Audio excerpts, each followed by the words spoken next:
안녕하세요. 30대 초반 대구에 살고 있는 여성입니다. 저는 아직 결혼은 안 했고 식구들과 의지해서 오순도순 잘 살고 있어요. 제가 집에서 일을 하고 있는 사람인데 오랜만에 아침에 외출을 했다가 문득 하늘이 너무 맑은 걸 봤는데요. 기분도 좋아지고 무엇보다 보고 싶은 사람이 생각이 나 하루 종일 마음이 묵직하더라고요.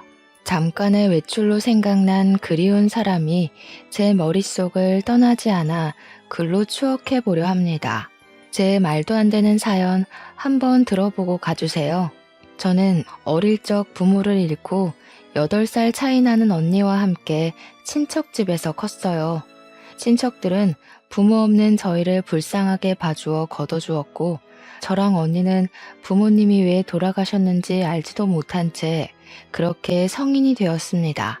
부모님이 돌아가신 건 저희가 굳이 묻지 않기도 했어요. 모두가 알아봤자 슬프기만 할 거잖아요. 그렇게 친부모님은 우리 기억에서 거의 잊혔고, 저희가 효도를 해야 할 분들은 우리를 자식처럼 키워주신 이모와 이모부였습니다. 이모랑 이모부는 자식이 없어서 우리를 더 좋아해 줬어요. 이모 부부는 두 분 다 약사였던지라 부부 약국을 운영하셨습니다. 규모가 작은 약국이긴 했지만 그 동네엔 약국이 그것뿐이라서 운영이 잘 된 편이었죠. 저희는 이모 부부의 재력 덕분에 어렵지 않게 자랐어요. 부모님이 안 계시면 되게 힘든 여생을 보내는데 다행히 저희는 마음 좋은 이모 부부의 덕을 크게 봤습니다. 언니도 저도 하고 싶은 걸 하면서 컸는데 언니는 워낙 범생이라서 대기업에 한 번에 입사를 했어요. 언니는 대학을 졸업하자마자 돈 잘 버는 직장인이 되었습니다. 그런 언니는 제게 롤모델이나 다름없는 존재였지만 따라가기엔 제 의지가 한참 모자랐어요. 저는 하고 싶은 게 없어서 그저 사는 대로 대학을 졸업했고 집에서 쉬다가 평범한 회사원이 될 뿐이었습니다. 하지만 제게는 저만의 신념이 있었어요. 직장이 중요한 게 아니라 직장에서 번 돈으로 내 취미 생활을 하는 것에 더 중점 두고 싶었기에 크게 직업엔 관심 없는 편이었죠. 사실 언니도 돈 버는 것에 목적이 있어서 대기업을 목표로 들어간 겁니다. 언니가 되고 싶었던 건 돈을 많이 버는 사람이 되는 거였거든요. 그러니 어쩌면 우리 자매는 꿈보단 각자의 현실을 쫓는 사람이었다고 보는 게 맞을 듯 하네요. 언니 얘기를 더 해보자면 언니는 공부쟁이에다가 자기가 원하는 목표면 반드시 도달하려 피땀 흘리는 노력파였어요. 그래서 저는 솔직히 언니가 결혼 안 하고 자기 투자에만 욕심내며 살 줄 알았습니다. 저희는 각자 직장으로 통근을 하고 있었는데 정말 평소와 다름없던 어느 날 언니가 결혼을 하겠다고 발표를 하더라고요. 그날 저 진짜 많이 놀랐습니다. 학교 다니면서 한 번도 언니가 연애하는 걸 본 적이 없었는데 어느 사이에 남자친구를 만들어서 그렇게 깊은 사이까지 갔는지 좀 많이 신기했어요. 공부 괴물인 줄만 알았는데 언니도 사랑에 움직이는 사람이구나 싶어 인간미도 느꼈죠. 이모랑 이모부도 마찬가지였습니다. 사람답게 사는 저와 달리 항상 제 할 일 아니면 잘 웃지도 않던 언니가 결혼을 한다니 아주 관심 있게 눈을 빛내셨어요. 언니한테 조심스럽게 형부될 사람에 대해서 질문을 했죠. 사업하는 사람이야. 친구 소개로 만났어. 만난 지는 3년 됐고 그동안 말 못했던 건 관계가 확실해지면 알리고 싶어서 굳이 말할 필요를 못 느꼈던 거야. 사업을 하는 친구라고? 그렇구나. 근데 사업하는 사람은 좀 불안정하지 않을까? 같은 직장 다니는 동료에는 괜찮은 사람이 없었어? 이모 부부는 형부가 사업하는 남자라는 소리에 살짝 실망하는 기색을 보였습니다. 어른이고 부모라면 사업이란 게 안정적이지 않으니 걱정을 할 수도 있는 부분이었죠. 이모는 제법 더 조심스럽게 언니에게 걱정을 했지만 언니는 형부의 능력을 이미 만나는 기간 동안 확인을 해왔고 충분히 인정한다면서 확고한 마음을 내비쳤어요. 그래서 저희 식구는 더 이상 별다른 말을 못했죠. 언니는 워낙 똑부러지고 혼자서 잘하고 잘 사는 사람이기 때문에 결혼도 잘할 거라 우리 식구들은 그렇게 생각했습니다. 언니의 안목까지 믿었던 거죠. 그러나 똑부러진 언니도 실수를 할 수 있는 사람이라는 걸 이번 경험을 통해 알았어요. 아직도 그날의 언니만 생각하면 마음이 찡하게 울립니다. 저희 식구 앞에서 처음으로 환하게 웃으며 행복하게 집을 떠났던 언니는 결혼 생활을 시작한 지 불과 2년 만에 싸늘한 주검이 되어 우리 곁으로 돌아왔어요. 영안실에서 언니를 마지막으로 본 그때의 모습이 또 한 번 제 뇌리를 지나가네요. 당시 형부한테서 언니가 스스로 극단적인 선택을 했다는 소식만 전달받고는 아무런 앞뒤 상황 전혀 모른 채 장례식장으로 달려갔었습니다. 심장이 너무 빨리 뛰었고 장례식 입구를 보자마자 눈물이 터져 나왔어요. 이미 장례식 문턱을 넘어가면서도 저는 사실이 아니길 바랐습니다. 하지만 믿을 수 없게도 형부가 기다리고 있는 빈소에는 언니의 영정사진이 세워져 있었어요. 너무 놀란 저는 발걸음을 뗄 수가 없었습니다. 이미 울면서 뛰어오느라 눈이 다 부었는데 그 자리에서 또 한 번 눈물을 터뜨리며 입을 틀어 막았었네요. 오랜만에 보는 언니 얼굴을 이렇게 영정사진으로 마주하게 될 줄은 몰랐습니다. 이모는 언니를 보자마자 주저앉아 오열을 했어요. 이모부도 넋놓고 눈물을 보이면서 이모를 부축했습니다. 이모가 언니 사진 앞에서 언니 이름을 부르짖으며 바닥을 길 때 그 옆에서 사돈 식구들은 아무 말도 하지 못하고 그저 침묵만 유지하고 있었어요.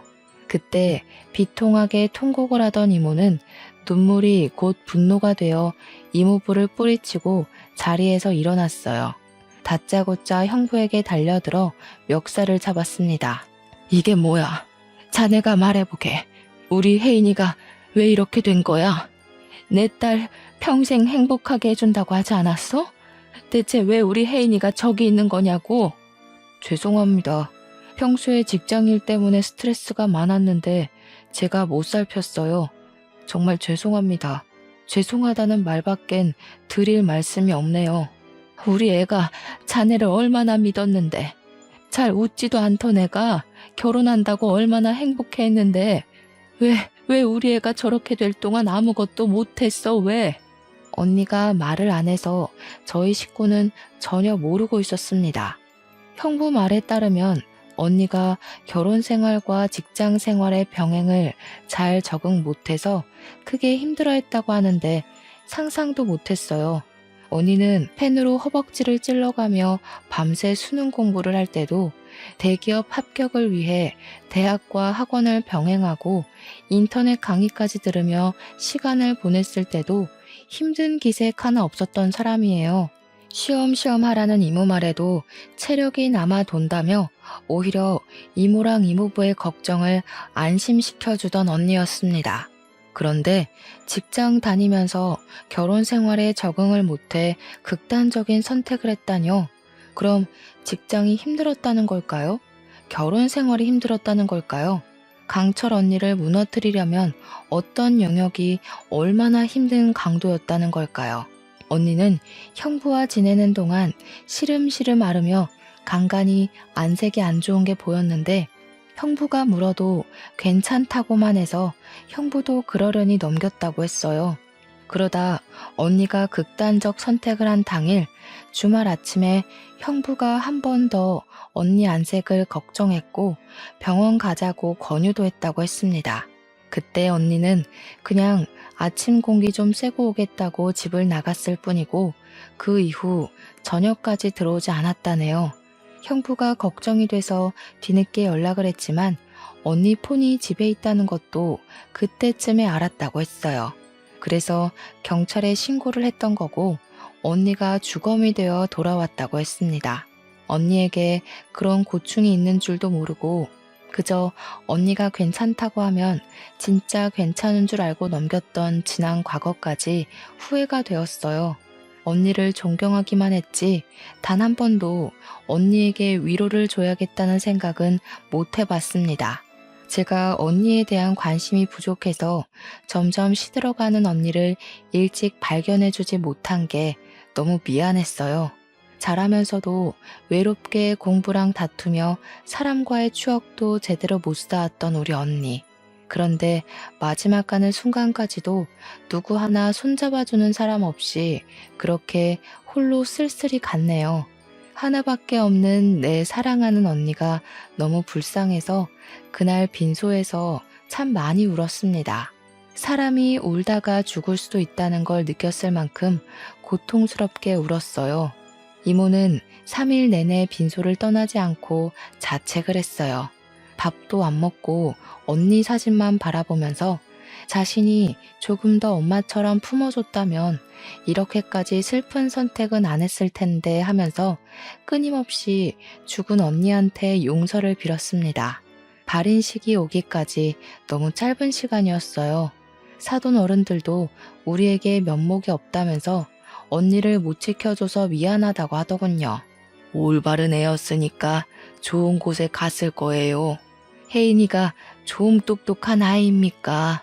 아마 그곳에 가서도 똑부러지게 잘 지내고 있을 거니 너무 자책은 하지 마셔요. 고맙습니다.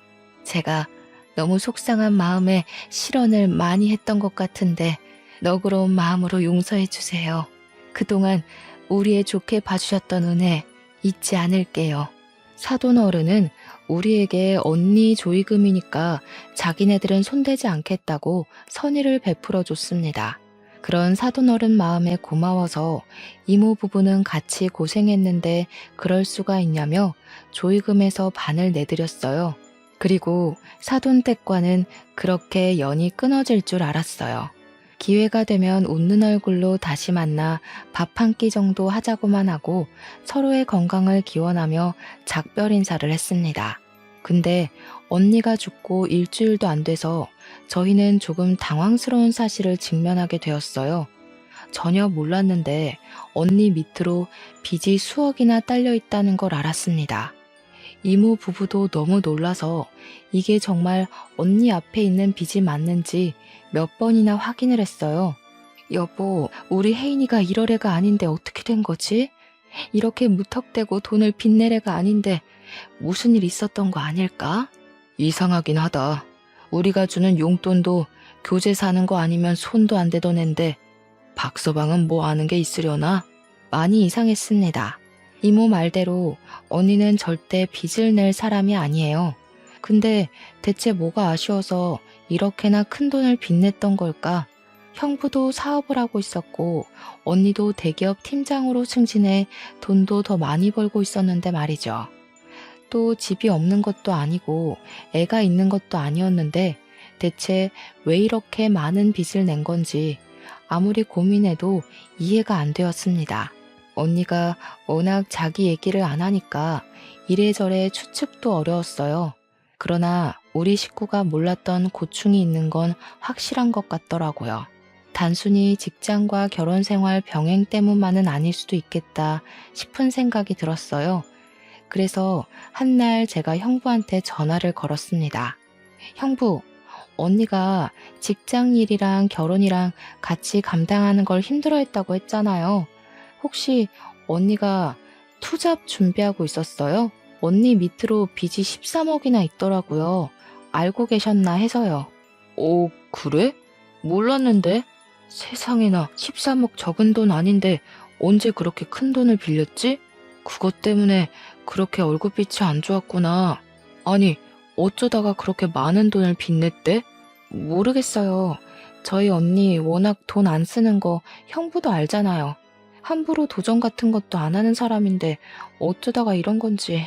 일단 알겠어요. 형부도 뭐 들은 거 없다는 거네요. 제가 알아볼게요. 언니 사정을 걱정하는 것과 별개로 우선 저희 집은 그날로 언니 빚 때문에 집안이 파산나 버렸습니다. 이모 부부는 잘 되던 약국까지 팔아넘겨야 했고 갖고 있던 집값 높아서 집까지 팔아 빚을 메꿔야 했어요. 그 덕에 빚 반은 줄일 수 있었습니다. 이미 너무 많았던 빚은 반이 줄어도 생계에 위협될 만큼 많았어요. 이모 부부는 급하게라도 돈을 벌기 위해서 많은 나이에 남의 약국 밑에 들어가 일하게 되었습니다. 두 분 같이 하는 모습이 보기 좋았는데 돈 때문에 결국 뿔뿔이 흩어지게 된 거지요. 저 또한 어려워진 형편을 지켜만 볼 수는 없어서 퇴근하고 아르바이트를 뛰었어요. 이모 부부도 집에서 따로 부업을 하면서 저희 식구는 언니 빚을 해결하느라 24시간 부족한 삶을 살아야 했습니다. 그렇다고 한 번도 죽은 언니를 원망했던 적은 없어요. 걱정이 되었던 건 여전하고 언니가 보고 싶은 것도 마찬가지였습니다. 바쁘게 사는 게 너무 버거웠지만 한편으론 언니의 대단함을 또 한 번 느끼기도 했어요. 저희 언니야말로 늘 24시간 부족하게 살아온 사람이었거든요. 그 덕에 언니의 모든 시간은 전부 언니의 커리어가 되었고요. 한 번씩 제가 별것 아닌 일로 힘들 때마다 언니가 제게 위로의 말 대신 줬던 사탕이 있었는데 언니는 저를 나이가 먹어도 어린 동생이라고 생각하는 것 같았어요.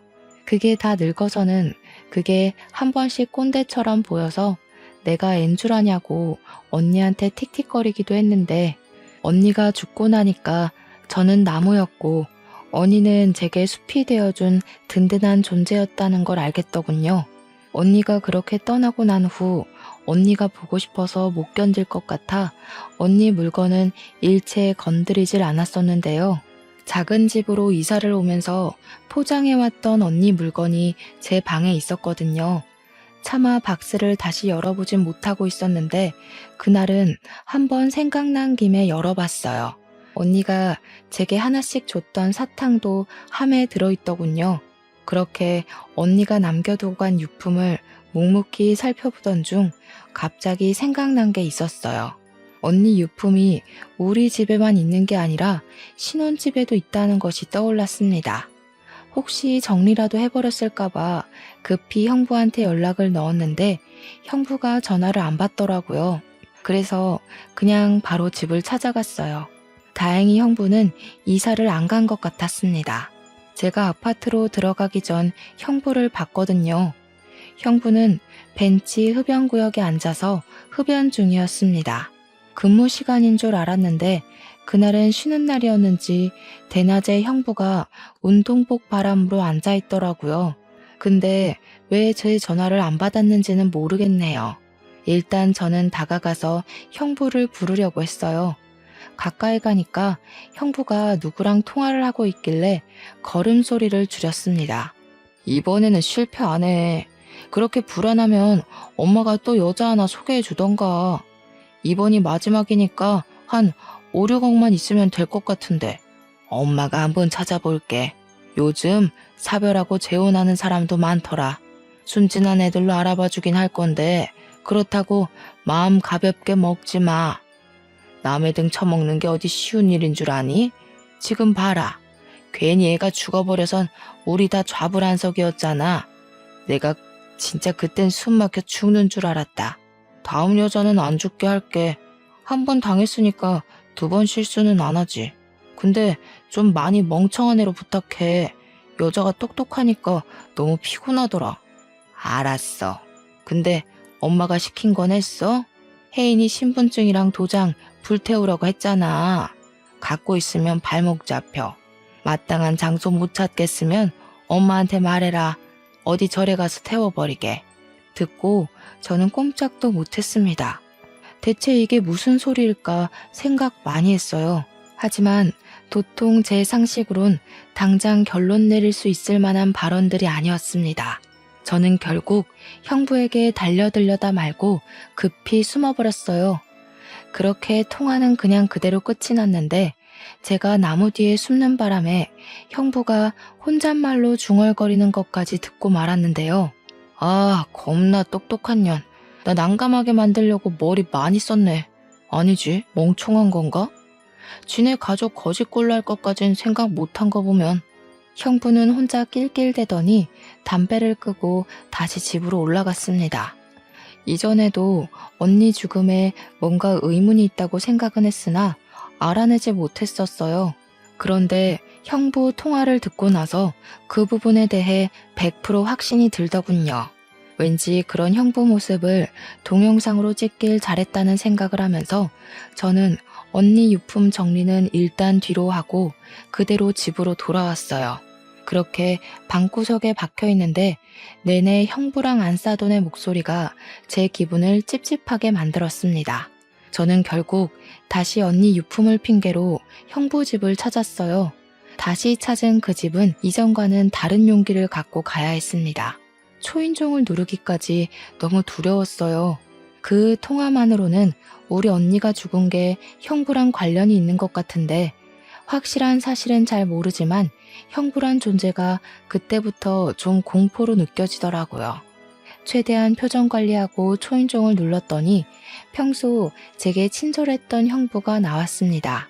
이렇게 저를 반갑게 맞이해주던 형부가 언니에게 무서운 짓을 한 사람이라고 하기엔 너무 매칭이 안 되었어요. 저는 형부에게 미리 언니 유품 때문에 들릴 거라고 얘기를 했었기 때문에 별다른 설명은 붙이지 않고 들어섰습니다. 형부, 요즘 식사는 잘해요? 그래도 와이프가 그렇게 됐는데 입맛 없을 거잖아요. 저희 집도 아직 언니 생각 때문에 계속 마음이 안 좋거든요. 그렇지. 아무래도 내가 처제 언니 많이 좋아했던 거 알잖아. 아참, 나 일 있다. 밥 한 끼 같이 하면 좋은데 미안해. 챙길 거 잘 챙겨가고 다음에 또 보자. 형부는 뭐 책 잡힐 것 같기라도 했는지 갑자기 일이 있다는 핑계를 댔습니다. 그리곤 도망치듯 집을 나가버렸죠. 그 행동이 수상해 붙잡고 싶었던 걸 겨우 참았어요. 오히려 그때는 형부가 곁에 없는 게 나았으니까요. 저는 그때부터 언니의 필요한 물건만 빼내면서 은근히 집을 뒤졌습니다. 다행히도 형부가 언니 물건에는 아직 손을 안 댄 것 같았어요. 아예 안방을 쓰질 않는 건지 썰렁하기도 했습니다. 이곳저곳 돌아다녔던 저는 옷장을 뒤지다가 뭐 하나를 발견했어요. 그건 언니가 늘 습관처럼 쓰던 가계부였죠. 그런데요, 제가 그걸 펼쳐봤다가 아주 당황스러운 걸 목격했지 뭡니까? 언니 가계부에 결혼 생활을 시작하고 2개월부터 해서 언니 죽음 직전까지 정신병원 방문 기록이 적혀 있더라고요. 그리고 그 페이지들 사이에는 우울증 진단서까지 꽂혀 있었습니다. 형부 말대로 직장과 결혼 생활 병행이 힘들어서 그랬던 걸까요? 대체 무슨 일을 겪었길래 병원을 갔을 정도로 정신질환까지 앓았던 걸까요? 그렇잖아도 언니 죽음에 의심을 품고 있는데 언니의 사망 당월 페이지에 남편과 사돈댁이 죽이고 싶게 밉다는 짧은 문구까지 적혀 있는 걸 보고 또 형부의 통화 내용이 떠올랐습니다. 이거 이대로 넘어가면 안 될 일이구나를 직감했어요. 저는 일단 언니 병원 진단서에 적혀 있는 병원을 찾아갔습니다. 그리고 언니랑 상담했던 의사를 찾았죠. 의사에게 언니의 사망 소식을 알리자 참담한 표정을 지으며 많이 속상해 하더라고요. 도대체 언니가 결혼이랑 직장 때문에 얼마나 힘들어했던 거예요? 어느 부분에서 힘들었대요? 꼭 좀 말씀해 주세요. 아무래도 저희 언니가 직장이랑 결혼 힘들다고 그렇게 갈 사람은 아닌 것 같아서요. 그게 무슨 소리예요? 혜인 씨가 그렇게 말씀하시던가요? 아니요, 형부한테서 들었어요. 사돈 쪽에서 전부 언니가 그렇게 갔다고 얘기해줬거든요. 역시 아닌 거죠? 도대체 언니한테 무슨 일이 있었던 거예요? 제 입에서 형부 소리가 나가니 의사가 얼굴색이 싹 변하면서 사색을 표현했습니다. 그러면서 의사가 아무래도 확실히 우리 언니가 억울하게 생을 마감한 것 같다고 솔직하게 있었던 일들을 말해주었는데요. 그 내용은 너무나도 충격적이었고 다시금 떠나간 언니를 떠올리게 했습니다. 그리고 그 자리에서 저를 또 울게 만들었죠. 의사 말은 이랬습니다. 형부가 결혼을 하고 한 달 만에 하던 사업을 접고 다른 사업을 시작했대요. 그 사업이 심심하니까 금방 접고 다시 다른 걸 시작했고 또 접고 또 시작하고를 반복하며 살았다고 했습니다. 어떻게 형부가 돈 많이 드는 사업을 금방 하고 금방 접고 할 수 있었냐 하면 이게 바로 저희 언니 죽음과 관련이 되어요. 형부가 언니 몰래 언니 이름을 달고 돈을 빌렸기 때문이었죠. 하지만 똑똑한 언니한테 형부는 머지않아 그 사실을 바로 들켰다고 했습니다. 근데 언니가 그걸 그냥 넘어갔대요. 그 돈이 무려 15억이나 되었다고 하셨습니다. 그러니까 형부가 철딱선이 없는 애처럼 이런저런 사업에 손 담가볼 때 언니 혼자서만 집안 생활비부터 형부가 달아놓은 빚을 대신 갚아갔다는 겁니다. 그것 때문에 언니랑 형부랑 하루가 멀다 하고 싸우기까지 했는데 그 와중에 형부는 잘한 것도 없으면서 자존심 상한다고 언니에게 손찌검도 했었다네요. 의사가 처음에는 신고하자고 언니를 설득했대요. 그런데 언니가 우리 집에 알려지면 자기가 짐이 되는 격이니 그게 싫어서 버틸 때까지 버틴 거라고 하더군요. 그게 골마서 결국 우울 증세로 이어졌고 그렇게 참았던 게 2년이라고 했습니다. 언니는 실제 중증 우울증 환자였다고 합니다. 중증 우울증 환자는 언제 목숨을 포기해도 이상하지 않을 증세거든요. 이런 상황에서 더 충격적인 건 사돈댁의 태도였습니다. 언니가 형부의 짓거리를 사돈에게 말했었는데 사돈 쪽에서 어쩌라는 식의 반응이 나왔다네요.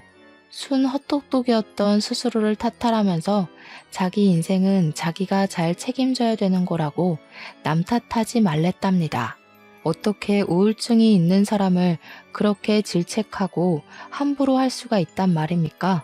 의사의 말을 종합해보면 사실상 언니를 죽인 사람은 형부랑 사돈댁이라는 거 아닌가요? 언니가 우울증인 거 알았다고 하는데도 그런 사람을 방치하고 빚만 내서 죽음에 이르게 한 거잖아요. 우리 언니가 왜 죽었는지 다 알고 있었으면서 뻔뻔하게 장례식에서 눈물을 보였던 거예요. 저희 손을 잡으면서 언니가 좋은 곳에 갔을 거라고 얼굴에 철판 깔고 위로하던 사돈들 모습이 떠오르자 저는 참을 수 없이 화가 났습니다. 모든 걸 알고 주체할 수 없을 만큼 화가 난 저는 이대로 둘 수 없어 당장 법조인을 찾아갔어요. 의사 동의를 받고 녹음했던 내용을 들려주며 상담을 받았습니다. 인감도장이나 신분증을 훔친 사실을 입증할 수 있으면 사기죄와 사문서 위조죄로 고소할 수 있다고 하길래 저는 형부랑 안사돈이 통화하던 영상을 보여줬어요. 다행히 증거 채택이 가능할 것 같다고 하더군요. 그리고 저는 이 사실을 이모 부부에게 전달했어요.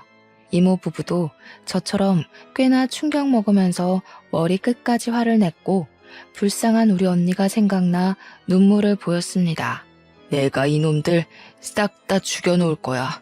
어떻게 사람이 그렇게까지 버러지 같을 수가 있어? 그래놓고 우리 딸 조의금까지 받아가? 우리 혜인이 어떡하니? 불쌍해서 어떡해? 내가 정말 그놈들 머리털을 싹 다 뽑아버려야지. 우리 딸 억울하게 간 만큼 똑같이 울게 만들 거야. 지옥이 뭔지 내가 보여줘야겠어. 그렇게 저희는 무작정 사돈 어른이 일하고 있다는 부부 심리 상담센터를 찾아갔어요. 직업도 참 그 사람들한테 안 어울리는 옷이 아닙니까? 우리 언니를 죽게 하고 자기 아들과 사별시켜 놓은 사람들이 부부들을 대상으로 상담을 한다는 게 웃기잖아요. 여길 찾은 고객들은 여기 상담사들이 살인자인 줄도 모를 텐데 한시라도 당장 제가 알려주고 싶었어요. 그런데 더 어이없는 건 뭔 줄 아시나요? 처음 언니가 결혼 약속만 했을 때 제가 언니 따라 사돈 만나러 가는 길에 이 센터를 와본 적이 있었거든요. 그때는 딱 봐도 운영하기 힘든 만큼 센터 사정이 어려워 보였어요. 근데 다시 찾아간 센터는 그새 좋은 곳으로 이전을 하고 리모델링까지 했더라고요. 완전 TV에 나와도 될 만큼 고급지게 바뀐 거 아니겠어요? 남의 집 초상 내놓고 자기네들은 기다렸다는 듯이 살림을 피다니 너무 안 봐도 비디오인 수준이었습니다. 사돈댁이 원래 우리 집보다 형편 안 좋았거든요. 저희는 약국하던 집안이라 부유했으나 형부네는 형부가 사업을 한다고 했는데도 저희보다 어려웠어요. 형부 집안 배경은 기본적으로 평민보다 못한 수준밖에 안 되었던 걸로 압니다. 그래서 사돈댁 센터는 인터넷에 검색도 안 될 만큼 팔이 날렸었거든요. 제가 그때 사돈 사업장이라고 알려주는 언니의 말을 듣고 잠깐 결혼을 고심해보라 슬쩍 말을 던져보기도 했는데요. 언니는 사람이 어디 돈뿐이냐고 적당히 살고 적당히 좋은 마음이면 그걸로 충분히 잘 살 수 있다길래 그때도 언니 의견에 지지만 했었죠. 지금 생각해보면 좀 더 고집해서 말려줄 걸 그랬습니다. 아니, 완전 진상을 부리면서 언니에게 매달렸을 걸 그랬어요. 어쨌든 그렇게나 쪼들렸던 사람이 갑자기 이렇게 사업을 일으킬 만한 돈이 어디 있었겠습니까? 더군다나 형부도 사업을 그 모양 그 꼴 나고 있었잖아요. 사돈 어른들이 형부한테 돈을 받았을 리는 없고 당연히 돈 나올 곳은 한 곳밖에 없지 않겠어요? 바로 우리 언니겠죠. 우리 언니 목숨을 앗아간 돈으로 지네들 밥줄이나 키우고 있었다는 게 너무나 열이 받았어요. 그 사실까지 알고 그 센터를 찾아갔기 때문에 이모부는 센터의 번지르르한 입구를 보고 더 화가 났고 문 옆으로 세워진 화분을 전부 발길질에 깨트려 버렸습니다. 무작정 안으로 들어갔더니 직원이 바깥 소란을 알고 당황해서 무슨 일이냐고 저희를 막더군요. 살인미수죄 공모로 같이 조사받고 싶지 않으면 비키세요. 그리고 지금부터 그쪽들이 모시는 상사 수준이 어떤지 잘 보시고 하루빨리 이직하시는 게 좋으실 겁니다. 오늘부로 여기 문 닫을 거거든요. 저는 직원들을 뿌리치고 당장 사돈 어른들을 찾았습니다. 그마저도 제가 찾아 나서는 게 싫어서 당장 기어 나오라고 소리를 쳐버렸어요. 그러니 당연하게도 사돈 어른들이 상담하다 말고 튀어나오더라고요. 어머나 세상에, 혜인이 동생 아니니? 여기서 뭐 하는 거야? 다짜고짜 와서 민폐야? 뭐 하는 거긴요. 우리 언니 죽인 살인자 두 분한테 따지러 왔죠. 와, 너무 웃긴다. 지금 부부 상담해 주시는 거예요? 자격 있어요? 우리 언니랑 형부 사별시킨 사람들 아니세요? 아, 이분들도 다 사별시키려고요? 여기 부부 화합이 아니라 부부 사별이 목적인 곳인가 보죠? 뭐야? 갑자기 찾아와서 밑도 끝도 없이 무슨 행패야? 경찰에 신고하기 전에 당장 나가. 감히 누구를 모욕하려고? 안사도는 얼굴이 시뻘개져서 제게 목청을 높였어요. 직원한테 당장 경찰에 신고하라고 지시하면서도 돈 주는 고객들을 지키고 싶었는지 상담실에 들어가 계시라고 억지 웃음을 짓더군요. 거기다 대고 제가 말해줬죠. 이 사람들의 진실을요. 다들 한시라도 빨리 도망치시는 게 좋을 거예요. 여기 이 상담사들이 얼마나 사람 심리로 장난을 쳤는지 저희 언니가 그거 못 견디고 불쌍하게 죽었거든요. 심리 상담사라서 심리적으로 사람 피말리는 짓 굉장히 잘하는 사람들이에요. 여기서 상담받았다간 부부끼리 서로 죽이네 마네 하시게 될 거니까 얼른 다른 데 알아보세요. 그러자 제 입을 다물게 만들고 싶었던 안사돈이 앞일 생각 못하고 제 뺨을 갈기면서 분위기가 더 심하게 산만해졌습니다. 지켜보고 있던 부부 고객들은 안사돈의 돌발 행동 때문에 이미 상담사로서의 신뢰를 잃고 말았어요. 그 와중에 안사돈은 아예 이미지를 놓아버리기로 마음 먹은 건지 제게 막말을 내뱉기 시작했는데요. 뭐? 살인자? 근거 있니? 이렇게 개념 없이 덤벼들 거면 그만한 증거는 갖고 행패 부리는 거야? 어디 버르장머리 없게 두 눈 똑바로 뜨고 누명을 뒤집어 씌우려고 해? 네 언니 죽은 게 왜 우리 탓이니? 혼자 살기 싫다고 멋대로 죽은 언니한테 물어봐라. 우리가 죽으라고 떠밀었다니? 죽으라고 고사 지낸 것도 살인이나 마찬가지죠. 하긴 이렇게 철판이 두꺼워야 남의 명의 도용해서 수억대 돈을 빼낼 수 있었겠죠. 언니 목숨값으로 센터 이전도 하시고 명예도 얻으시고 앞으로 부자 될 일만 남을 줄 알았는데 제가 나타나서 좀 불안하시겠어요? 오죽했으면 사람도 많은데 제 뺨을 치셨을까? 얼마나 급하셨길래 그래요? 당장 나가. 네 언니 눈깔도 꼴도 보기 싫어서 잘 죽었다 싶었는데 어디서 똑같은 눈깔을 달고 와가지고 내 피를 말려? 내 센터에서 나가라고. 안사돈의 대사는 저보단 듣는 고객들에게 더 충격을 주었던 것 같습니다. 자기 분에 못 이겨서 스스로 성질을 드러내는 꼴이라니 이렇게 나와주면 제 입장에선 고마웠죠. 그 옆에서 바깥사돈은 급히 고객들을 진정시키며 자기들이 억울한 입장이라고 얘기를 했어요. 그러면서 나중에 홈페이지에다 상세 사과문 올릴 테니 집으로 돌아가 달라 부탁하고 있었습니다. 그러자 이모부는 역 같은 소리 제발 좀 그만하라고 바로 바깥사돈 멱살을 잡았어요. 감히 남의 집 귀한 딸 데려가선 시체로 돌려줘? 당신들이 그러고도 사람이야? 어떻게 사람을 죽여놓고 시치미를 뗄 수가 있어? 대체 우리가 뭘 했다고 이래요? 진짜 딸도 아니면서 오버하시네. 그 애가 왜 우리 때문에 죽어요? 쟤 혼자 나가서 죽은 거지. 말은 똑바로 해요. 사람들이 오해하잖아요. 선을 넘은 바깥사돈 말에 이모부는 결국 참지 못하고 주먹을 날렸습니다. 그걸 안사돈이 나서서 말리려고 하길래 이모랑 제가 안사돈을 붙잡았어요. 이모는 안사돈이 언니까지 죽게 한 걸로 모자라 제게도 손을 댄 것에 화가 나서 안사돈 머리채를 잡고 바닥에 넘어뜨렸어요. 당신들이 내 딸 앞으로 빚내고 죽음까지 몰았잖아.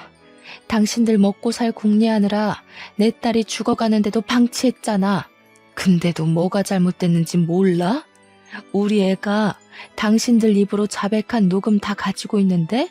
그 자리에서 저는 바로 녹음을 틀어주었습니다. 그랬더니 사돈도 놀랐지만 누구보다 충격받은 부부 고객들 놀라서 당장 환불 요청하기 시작했어요. 그러면서 고객들은 사돈 어른들한테 쌍욕을 했고 그렇게 살지 말라며 경고를 때린 뒤 센터를 나갔습니다. 밖에서 센터 건물을 사진으로 대량 찍는 것 같던데 아무래도 SNS에 후기를 올리려고 하는 것 같았어요. 그때 정말 타이밍 기가 막히게도 룰루랄라 놀러온 형부가 센터를 둘렀다가 내부 상황을 보고 당황하더군요. 저랑 저희 식구들을 보면서 순간 찔리는 게 있는지 바로 도주를 했습니다. 저 사람이 우리 언니한테 가장 큰 가해자였을 텐데 이대로 놓칠 수가 있나요? 저는 형부를 잡기 위해 곧장 쫓아갔어요. 그런데 역시 여자의 몸으로는 좀 역부족이더군요. 할 수 없이 바로 경찰에 신고를 했지만 경찰이 오는데 10분이나 걸리는 바람에 이미 도주한 형부는 당장 잡지 못했습니다. 하지만 저는 형부와 사돈 가족들을 전부 사기죄로 고소 진행부터 했어요. 신고 접수가 되자마자 당연히 수사가 진행되었고 다행히도 언니가 쓰던 가계부, 언니 명의의 통장, 그리고 그들이 태웠다고 발언했던 언니의 도장과 신분증이 전부 증거물과 증언이 되어서 경찰에게 제출되었어요. 언니 신혼집 침대 밑에서 언니 휴대폰도 발견됐다고 하더라고요. 거기에는 언니랑 사돈댁과 형부랑 통화하면서 다퉜던 내용이랑 빚 가지고 신랑이 벌이는 정황들까지 전부 녹취록으로 남아 있었습니다. 녹취록에 담긴 언니 목소리와 강압적인 형부의 목소리는 아직도 잊히지 않을 만큼 정말 속이 상했어요. 형부는 언니 몰래 명의를 도용했다가 언니에게 들키고 나서는 사죄하긴커녕 더 과감하게 나왔더라고요. 언니가 자신보다 체격이 작은 걸 이용해 대출을 강요했고 협박까지 했다는 걸 그 녹취록을 통해 알 수 있었습니다. 그래서 형부에게 강요죄와 협박죄, 사기죄를 전부 물어 고소를 진행할 수 있었어요. 더불어서 우리 언니가 거절하지 못하도록 시댁에서 단체로 매출을 강요했다는 사실까지 밝혀졌는데 그 대출받은 재산을 전부 시댁을 위해 사용했다는 점에서 특수 협박죄로 형사처분도 가능했습니다. 형부는 결국 징역 5년의 처벌을 받게 되었죠. 직접적인 가해자는 형부였다고 하더라도 사돈 가족들에게는 죄가 없겠습니까? 우리 언니가 자살을 선택하도록 몰아간 죄를 반드시 묻고 싶었어요. 그래서 사기 공범죄로 형사 및 민사소송까지 진행했으나 언니가 시댁에 의해 대출 강요를 받았다는 직접적인 증거는 부족했습니다. 그래서 징역까지 안 되고 그저 200만 원의 벌금형으로 끝나고 말았죠. 하지만 저는 형부 하나만 골로 보낸 걸로 만족하지 못했어요. 우리나라 법이 그렇다는데 제가 법으로 뭘 더 할 수 있었겠습니까? 해서 저는 지역 카페와 맘카페에 이 사실을 전부 공표해 줬습니다. 우리 친언니를 죽음으로 몰아간 사돈이 현재 땡땡시에서 부부 상담센터를 운영하고 있다는 내용으로 우리 집 사정을 구구절절 상세히 기재했고 그걸 인터넷에 뿌려버렸어요. 물론 명예훼손을 받을 수 있겠지만 범죄자 가족 주제에 남의 부부관계를 상담해준다는 게 말이 안 되지 않습니까? 이 소식을 전해들은 카페 회원들은 다 같이 분노를 해주었습니다. 역시 엄마들의 힘은 대단한 건지 사돈댁 일이 소문나는 건 정말 삽시간이었어요.